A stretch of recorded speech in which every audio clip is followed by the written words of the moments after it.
Hey folks, Mrs. White here. Hope things over vacation were nice and relaxing and you got to spend some good quality time with your family. I certainly did, but I was also glad to get caught up on some stuff that I have to do for remote learning. So if you played the catch up game a little bit, you definitely were not alone. Today we are going to learn our last new thing for Chapter 5 and review a little bit of other stuff from Chapter 5. So we're going to actually continue on with section 5-6. We did not finish it the Friday before vacation, okay? And I say Friday before vacation, but really it was the Thursday before vacation. Section 5-6 is solving radicals, and we did solving radical equations. Today we're going to change our focus to solving radical inequalities. I just created the Chapter 5 test today, and so I want to make sure you understand there are going to be, I think, a handful of these problems on there. So if you have questions, make sure you are attending office hours this coming Wednesday so that you are good to go.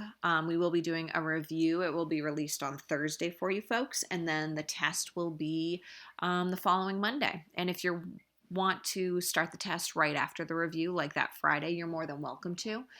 Just have your parent email me earlier, and I will make sure to get that assessment to them, and you guys can take it when it works best for you. Okay? So let's start off by talking about the homework from before break.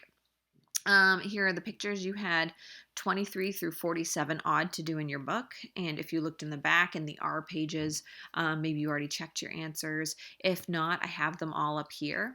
I'm not going to spend a lot of time going over them. Maybe we can do like maybe 40, maybe 41. Okay. And we can take a look at 35 if you want to. But if you have questions on any of these other homework problems, then I would really encourage you folks to hit me up during office hours. It's okay if you ask about a homework from the past. I want to make sure that you're getting whatever support you need. Okay? So let's start off by just looking at 41. And then we can move on to talking about the word problem if you'd like. And by if you like, I mean you're not here to tell me that you'd like, but I assume you probably would like. If you already hung out with me during office hours and this is going to be a review that you don't need, feel free to fast forward. So in 41, we're looking at solving, and it doesn't look like a radical at first, but if you remember back, if you have a rational exponent, okay, so an exponent that's a fraction, that means you're actually dealing with a root sign, okay? Oops, that's not a 3, it's a 5 under there, okay? And so in 41, we have 4z minus 1 raised to the 1/5 with a minus 1 on the outside equals 2. And there were 3 general steps that we take when solving a radical equation. And if it has a rational exponent, we can change it to that right now, or we can wait. I'm going to wait. The first step is to get your root sign alone. And I know that this is going to result in a root, and everything here is going to be under that root. So I'm going to first just add 1 to each side. I'll add 1 here. Those cancel. I'm now left with 4z minus 1 to the 1/5 power equals 3. Now, technically, my root is totally by itself. There's nothing being multiplied here that I have to divide, and I got rid of all my plus or minuses on the outside already. So now my next step, you can do 2 things. You could say, all right, I know this is going to be a 5th root because our denominator is always the index number of your root sign. Okay. And you could say, okay, if it's a 5th root, I'm going to raise it to the 5th power. So I could raise it to the 5th power now. I could raise this to the 5th power. If you need to, folks, rewrite it. Who cares? Okay. Like I said, you take your denominator. That's your index number. This is going to be a 5th root of 4z to the first power. Okay. And that means that it stays exactly as it is, equals 3. Now we want to be thinking, all right, I need to start isolating my variable as much as possible. So to get rid of my 5th root, I'm going to raise it to the 5th power, okay, inverse operations. That cancels with my 5th root. I'm left with 4z minus 1 equals 3 times 3 times 3 times 3 times 3. Well, 3 times 3 is 9, so I end up with 9 times 9, which is 81. So I really only need to do 81 times 3. So 3 times 1 is 3. And 3 times 8 is 24, so 243. Now, I hope you are like, I'm loving this, because it's very easy to get z alone. I'm going to add 1, which puts me at 244. And then I'm going to divide 4, okay? And my assumption is, I don't have a calculator handy dandy, but if I did 244 divided by 4, I'm pretty sure it's 61. Let's check our answer. 61. Yep. Okay. So we get z equals 61 as our solution. Okay. And we should double check that really quick to make sure it's not going to be extraneous. Actually, because it's an odd root, I don't have to worry about there being a negative under here. It doesn't have to be a positive. I should be fine. So that's our answer for 41. I could plug, like I said, I could plug it back in and make sure it works, but it says 61 right there, so we're good to go. Let's take a quick look at this word problem, and then we're just going to move forward with some new learning. So, Isabel accidentally dropped her keys from the top of a Ferris wheel. The formula t equals 1/4 times the square root, right? If there's no index number, it's a 2. The square root of d minus h describes the time, okay, t in seconds, at which the keys are h meters above the ground, and Isabel is d meters above the ground. Okay, so she's going to be, her height's changing and the height of the keys are changing because she's dropping it from a Ferris wheel. Okay. If Isabel is 65 meters high when she dropped the keys, how many meters above the ground will the keys be after 2 seconds? So they're giving us a bunch of information. They're telling us that our time, our t, is going to be 2, and that her height, okay, and remember, h is the height of the keys. Isabel's height is d meters. So this 65 is going to equal d. So we're going to plug those two in and get h alone, okay? So we're going to have 2 for t equals 1/4 times the square root of d minus h, but instead of d, I'm going to put 65 minus h, okay? Now I need to isolate my x. I need to get my root alone first. Then I'm going to square it to cancel the square root. Then I'm going to move the 65 over, or I'll probably just add h. Anyways, let's do what we need to do.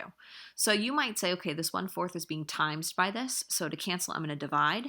But dividing by 1/4 is tricky. When I divide by a fraction, I actually should multiply by the reciprocal. Okay, so I'm going to actually multiply both sides by the reciprocal of this, which is 4. That's how you divide by a fraction. You multiply by its reciprocal. So 2 times 4 gives me 8, equals the square root of 65 minus h. Now my root is all alone, so I'm ready to raise it to whatever the index is. Again, if there's no index listed, it's a square. So my square root and my square cancel. I got to remember to square this side. I'm left with 64 equals 65 minus h. At this point, you could minus 65 minus 65. And then say whatever number you get, you take the opposite sign of, maybe we'll do that. So I'll minus 65 minus 65. I get -1 equals negative h. So that means positive h would have to equal positive 1. Okay? So the height of her keys are going to be h meters, so 1 meter above the ground when she is 65 meters above the ground. Okay? So they're going to be pretty close to hitting. Hopefully that was enough to kind of make you think about how to go about solving this equation. They just gave you values to plug in and then a variable to get along. So let's move forward and start talking about inequalities. Okay, so similar to before with inequalities, there is kind of 3 steps also, but it's a little bit different. Okay, so our first step is to define values that work. Instead of that work, I'm going to say that are real. Because if you remember back to before break, we talked about extraneous solutions here. And we said, what cannot happen underneath your root sign? Okay, we know that if we have the square root of a negative number, it's going to be imaginary. Okay, and I'm dealing with a square root here. So, excuse me, I want to make sure that my numbers underneath are going to be positive. Okay, so I'm going to start not by defining extraneous. I'm going to define all the values that are real. And the way that I'm going to do that is I'm going to take my radicand, which is this number right here, my 5x minus 10. And in order for that to be positive, right, it has to be greater than or equal to 0. So to define these values every time, you're going to take your radicand. Okay, and you're going to always set it greater than or equal to 0 each and every time, always, every time. So I'm going to add 10, divide 5, And I get, in order for any answers in this to work, my x must be greater than or equal to 2. Okay, so this is going to be part of my solution set potentially. I need to kind of keep that on the back burner. So that's my step 1. In the second step, we're just going to go through and solve this like it was an equation. The only thing we have to remember is that if we multiply or divide by a negative, we have to change the orientation of this sign. Okay, so you're just going to go through and you're going to solve like normal. And we've had some practice doing that before break.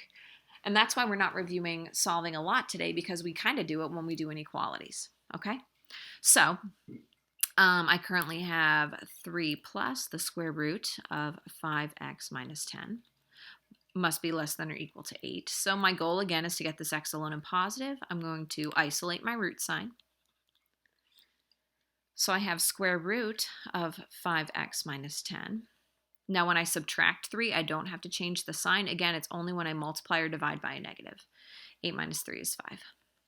Now that my root's alone, I'm ready to square both sides. These two cancel. I have 5x minus 10 is less than or equal to, again, that's just from my original problem, 5 squared, which is 25. Now it should feel really nice and easy. I'm going to add 10, add 10. I get 5x must be less than or equal to 35. Divide 5, divide 5. I get x must be less than or equal to 7. Okay? So here's where you can have a little bit of a conundrum. Okay, and this is where people get confused about what to put for the answer for these. So I want you to think of both of these on a number line. Okay, so I'm going to create a number line. It's got to have at least my smallest and my largest number. So we'll do 2, 3, 4, 5, 6, 7. Okay, 8 would be here and 1 would be here. So if I were to graph this inequality, okay, x must be bigger than 2. Here's my 2. X has to be numbers bigger than 2, correct? In order for it to be greater than or equal to 0, those numbers have to be greater than 2. Now, if we look here, okay, we're going to graph this one. Again, that was from there, okay? I'm going to put a closed dot at 7. And in this one, my x has to be smaller than or equal to 7. So it has to go this way. So in order for me to have all of the correct answers, the numbers have to be bigger than 2, but they have to be also smaller than 7. So we're going to look for where the two things overlap. Okay, that's kind of our third step, is determine where the two things overlap. And it could look a couple ways, okay? It could be a single inequality. You could have x is greater than 2. You could have x is less than 7 if it overlaps going in one direction. But like in this problem, they overlap only here, then this one would continue. This inequality does not go in that way. And likewise, after 2, this inequality, there's nothing going on above it. The overlap happens between them with a closed dot and another closed dot, and I'm drawing it like this because I'm hopeful that you're saying, oh, it's a barbell. It's going to look like an and statement, two inequalities squished together, okay? So your overlap could look like less than or equal to, or it could look like greater than or equal to, or it could look like this one, where it's an and statement. You're going to take your smallest number where it starts, 2, your symbol, okay, that went with the 2. Since 2 is a minimum, okay, it's the smallest number where they overlap, I'm going to put less than, right? 2, it can be less, 2 is less than my x value, okay? But x needs to be less than or equal to 7. Again, because 7 is my maximum, right? If we think about this, if 2 is a minimum, an alligator would never eat a minimum, so it's got to eat the x. And here, 7 is a maximum, right? So an alligator would eat a maximum. This is my actual solution, okay? This is my actual solution. It's written like an and statement because I have to find out where the real numbers exist and where the possible solutions exist. All right. And because it's an inequality, it's actually an infinite amount of numbers. You might be like, can't I just write 2, 3, 4, 5, 6, 7? No, because 2.1 and 2.034 and 5.62389 are all in there. Okay. So it has to be written as an inequality because it includes every single decimal in between all of those numbers.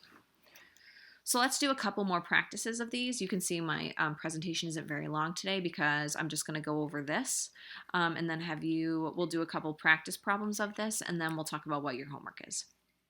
So let's do 2 more together. Again, like always, you're welcome to pause the video and try it out on your own, okay? Our first 3 steps here are different than before. In the first one, we're going to outline where our real answers are. So I take my radicand, 2x plus 2. And I say in order for this to work, it can't be negative, so that must be greater than or equal to 0, which means that this would be a positive number. Now I'm going to get my x alone. I'm going to minus 2, and then I'm going to divide by 2. So right now I have a minus 2 divide by 2. Oh, it's going to be negative 1.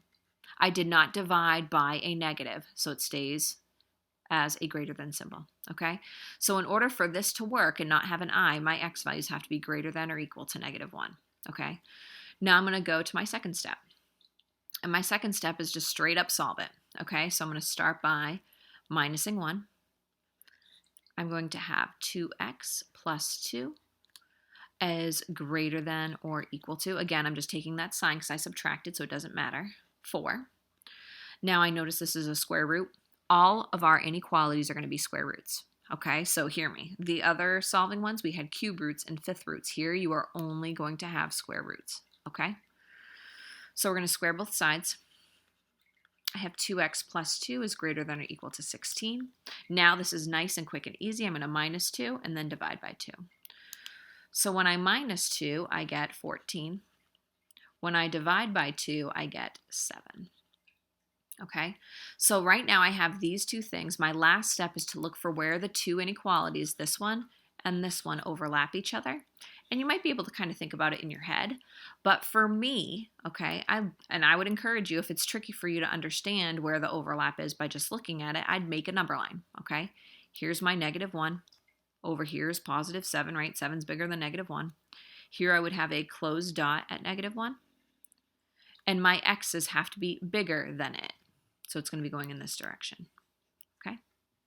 Here, I'm going to have a closed dot at 7, or inclusive dot at 7, and my x's also have to be greater. So where did these two inequalities overlap? Do they overlap here? No, they don't, okay? They only start overlapping here. So this is not part of our solution. It doesn't have to be, okay? The overlap starts right here. This is my whole solution. I do not include x must be greater than or equal to negative 1, because if x has to be bigger than 7, I don't even have to worry about any of the values between negative 1 and 7. It's only going to work up here, okay? And if we take a look, that is our actual answer from the book also. I know figuring this part out can be tricky. I would encourage you, again, draw them on a number line and look at where they overlap. Let's take a look at our next one, okay? So I'm going to start, my step 1 is not to go right into solving it. I'm going to take my radicand, 4x minus 4. And I'm going to say, okay, in order for this to work, that has to be greater than or equal to 0. It cannot be a negative. I'm going to add 4, divide by 4, divide by 4. So when I add 4 and then divide by 4, I end up with 1. So x must be greater than or equal to 1.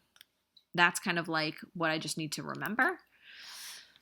I'm going to go and I'm going to actually solve it now. Okay, so if I actually go through and solve it, I'm going to start by getting rid of my outside stuff. So I'll add 2. I'm going to have square root of 4x minus 4. I added, so I keep my sign the same, and 4 plus 2 is 6. My next step is to square both sides because I got my root alone. And I have 4x minus 4. 6 squared is 36. Now I'm going to add 4, which puts me at 40. Then I'm going to divide by 4, which puts me at 10. Now I divided by a positive 4, so I don't change my sign. Now you feel like this is the answer. You feel like maybe that's the answer. Maybe both of them are the answer. We need to graph it on a number line and look for the overlap, okay? So my smallest value here is 1. My largest value is 10, okay? I'm going to look at 1. It has a closed dot. It is inclusive because it has the equal underneath, and x's have to be greater than it, so it's going in this direction. Oh my gosh, I put 0. I'm so sorry. I said 1 and I put 0. So here's a 1.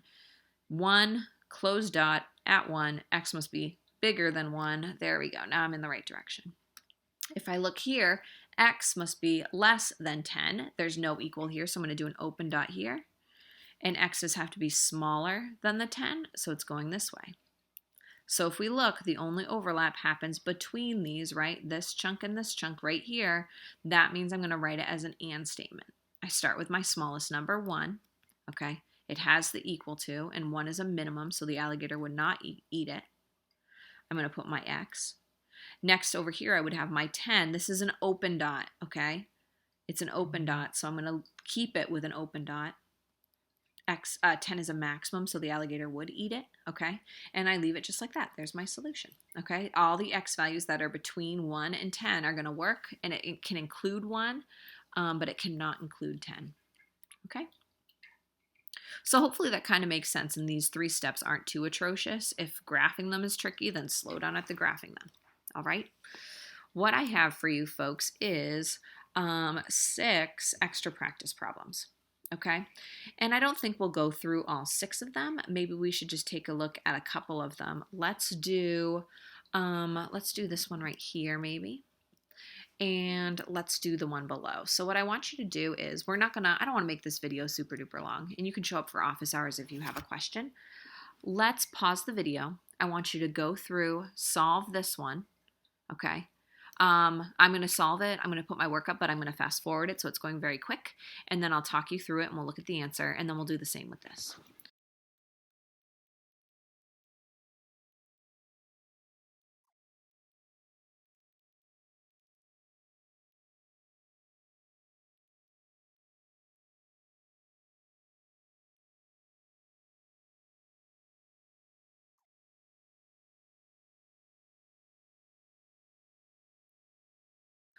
All right, folks, so let's take a look at this first one.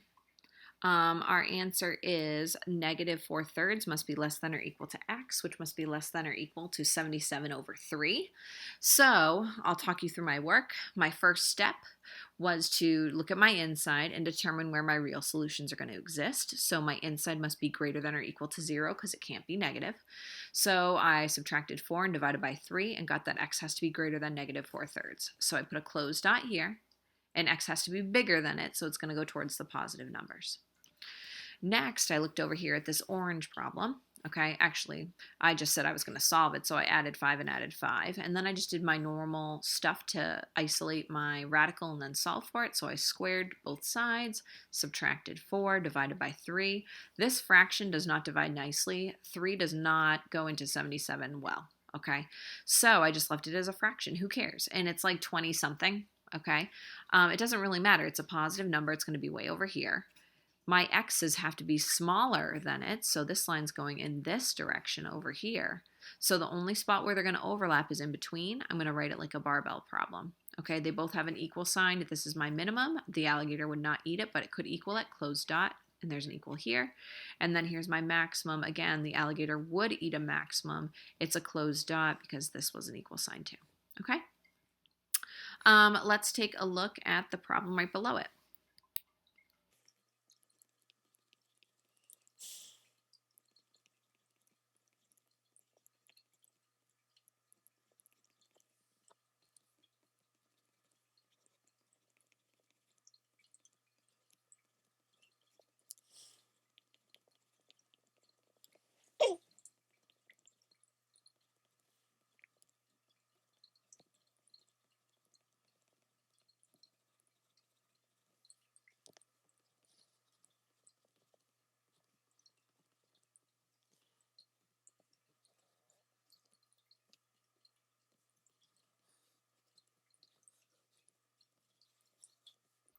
All right, folks, so let's come together and take a look at the second one.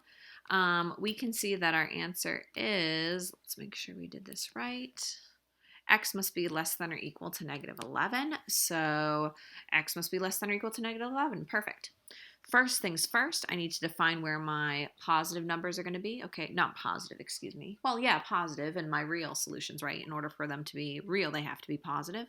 So my radicand must be greater than or equal to 0. I'm going to -9 minus 9. And then here, folks, I divided by a -5, okay? And this was really important that you noted, okay? From here to here, I had to change the orientation of my sign because I multiplied or divided by a negative. You have to remember that rule way back from Algebra 1, okay? Way back from middle school, really. So either way, we divide by -5, we get +9/5, and we flipped our sign. So I put a closed dot over here at +9/5, okay? And x must be less than that, so it's going to the left. Then I just solved. I added 2 to both sides, squared both sides, minus 9. Again, I had to divide by -5 and divide by -5. And when I divided by negative, I changed the orientation here, okay? So I ended up with a -11. X had to be smaller than that, so it goes to the left. And it's easy to see from my graph, this is where they overlap, right? So if this is where they're overlapping, then that means this is going to be my answer. If they were overlapping in this direction, this would be my answer. If they're overlapping in the middle, like this problem, they're both my answer, and I stick my X in the middle. Okay? Hopefully that's enough practice. If it's not, we can go over the homework problems, but the homework problems aren't inequalities. If anyone's struggling, we can come back to this presentation during office hours and we can do some more of these. So I have those 2 and I have 2 more below. So if you want more practice on that, please, please, please show up and we can practice it. For the remainder of your time and your homework, I want you to practice solving.